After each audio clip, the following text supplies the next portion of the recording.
When I think about the things that make me so excited about my city is y'all. The thing that makes me so excited about the future where we're going to end up is everything that you're doing and will continue to do. Every one of us, you know, we all come from places and we all come from situations where people are going to make judgments about us before even the first time they ever hear us talk. Well, they'll make judgments about us before we even have a chance to open our mouth, before we even have a chance to show them something different. I get it. But I also know that there is nobody who understands everything that you can do like you do it in yourself. That so much of that freedom, so much of that strength, so much of that drive is already sitting right there. I know it's something that I didn't fully understand, that I didn't fully get until in many ways that I had to. In many ways that I was forced to. You know, I have, from this area, I only have 2 memories of my father. Now, the first memory of my father was when I was about 3 years old, about 3.5 years old, and my mother had a bunch of rules in her house, but one of her big rules was that men do not put their hands on women. And it wasn't until I got older that I realized the reason that she was so insistent on that rule was because of her own personal background, the fact that she was mentally and physically and sexually abused. So she said, I will never tolerate it if I see it, and I specifically won't tolerate it if I see it in my son.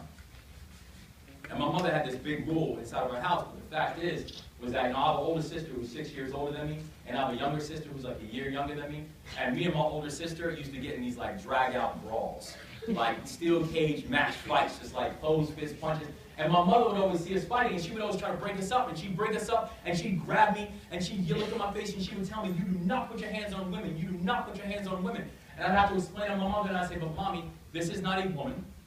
This is different. And my mother didn't see the difference between the two. So one day I'm just sitting there and I'm minding my own business, and Nikki comes up and she starts blowing my face. It's like, we're blowing my face. I told her to stop, she wouldn't stop. So she gets up, she runs away, and I get up and I run after her. And finally, when I'm running after her, I finally caught her, and I cocked my fist back and I punched her. And as soon as I connected, I turned around and I saw my mom. So I knew it was about to get real bad real quick, right?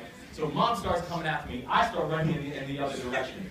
I start running upstairs, and we lived you know, in a small home that basically was the room I lived in was a closet that they converted into a bedroom. So they had a small bed, and they had a crib for my baby sister, and that was all that was in this room. So I'm running around this room, and I'm trying to find a place to hide, and there is no place to hide inside this room, right? So I just eventually, I'm hearing footsteps coming up the stairs, and so I just sit down, and I get myself mentally prepared for what's about to happen to me, right?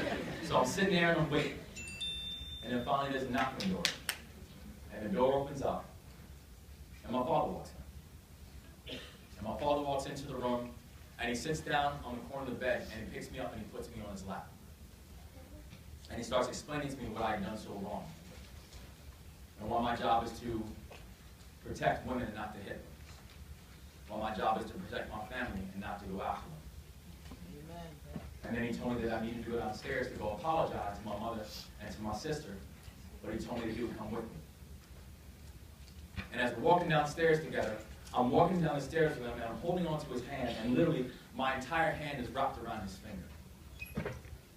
And we're walking downstairs, and I'm looking up at him. And as I'm looking up at him, I'm copying the way that he walked.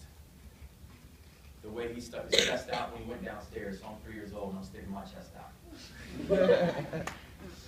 My father was everything that I wanted to be. And the only other memory that I have of him was about 6 months later when I watched him die. And as tough as I thought I had it, or as tough as I thought my sisters had it, the person who really had it toughest was Mom. Because now here Mom was a widow with 3 kids that she was going to raise on her own, and in no way was this the life that she had expected, or the life that she had prepared for. And we did not live in a great neighborhood. She called up her parents, my grandparents, who were living up in the Bronx, and said that she needed help. So they said what she hoped they would say, which is bring the kids up here and we can help out. But we moved up to New York, and it was almost immediately as we moved up to New York that I found myself getting very lost. Where I was searching for this definition of manhood from a whole bunch of people who quite honestly had no business teaching me anything. Where I found myself hurting people that truly love me so I could impress people that could care less about me. So where I started realizing that my definition of friendship was a little out of whack, because my definition of friendship before were people I just wanted to be around, people I just wanted to hang out with, and so on and so forth. And I started realizing later on, after a while, that you know what though, I need to change my definition of friendship. My definition of friendship now is someone who wants nothing but the best for me in all circumstances. If a person falls into that category, then they are a friend. If a person does not fall into that category, then they are something else. And quite honestly, as I was coming up, I found myself surrounded by a bunch of leeches. People who were there to feed off me. I was there to entertain them. And when I go get picked up, or I go, someone grabs me and I'm doing X, Y, and Z, and I turn around and they are nowhere to be found. And so my mother started bringing this out, all these concepts of what I'm going to do and how she wants to do this, and she was going to send me away to this and send me away to that. And literally by the time I was 8 years old, she starts threatening me with military school. And she'd look at me, she's like, you know what? She looked at my report card, she said, you got to be kidding me. She's like, if you don't get this together, I'm going to send you to military school. And I looked at her, and I said, Mommy, I'm going to work harder. And then when I was 9 years old, threats kept coming. She started giving me brochures to show me she wasn't playing around. So I looked at the brochures, and I'd say, all right, Mommy, I can see you're serious. I'll work harder. And then 10 and 11, the threats kept coming. My behavior kept getting worse. I was on academic probation, disc probation by the time I was 10. The first time that I felt handcuffs on my wrist was when I was 11 years old. And when I was 13, my mother came up to me and she's like, you know what, I'm not going to do this anymore. I'm going to send you to military school. And I looked at her and I said, Mommy, I can see you're upset. I'm going to work harder. She's like, nah, you're going next week. And she sent me off. And the truth is that, you know, honestly, even when she sent me off, I thought we would just like drive around the block a few times.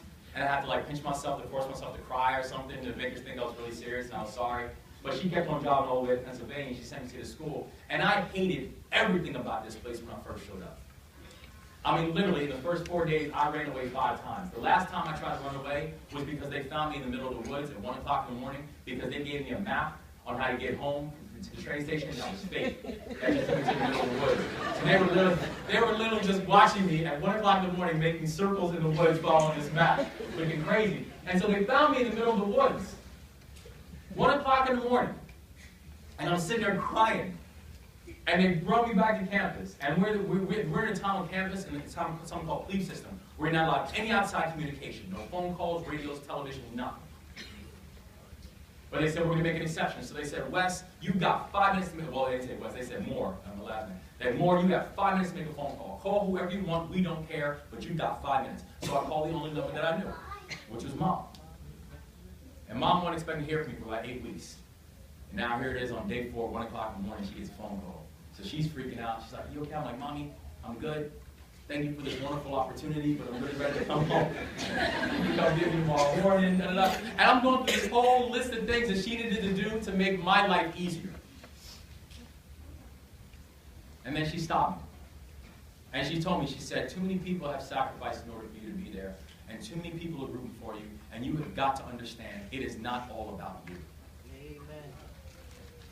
It's not all about you. And I listened to her talk, and after 5 minutes, they said my time was up. I gave back the phone. They hung up the phone. And they sent me back out to my room. And I'd be lying if I said anything changed that night because it didn't. I went to bed that night just as angry as I went to bed the night before. I woke up the next morning even angrier. But eventually I began to understand that the only way that I was going to make it was if my friends were there to push me. And the only way that they were going to make it was if I was there to push them. That we needed each other more than I thought. By the end of that first year, I was doing a little better academically, and I could play sports because I wasn't on probation anymore. And for the first time in my life, I felt like when people ask my mom, how's Wes doing? She could say he's doing all right and not be lying. And that actually meant something.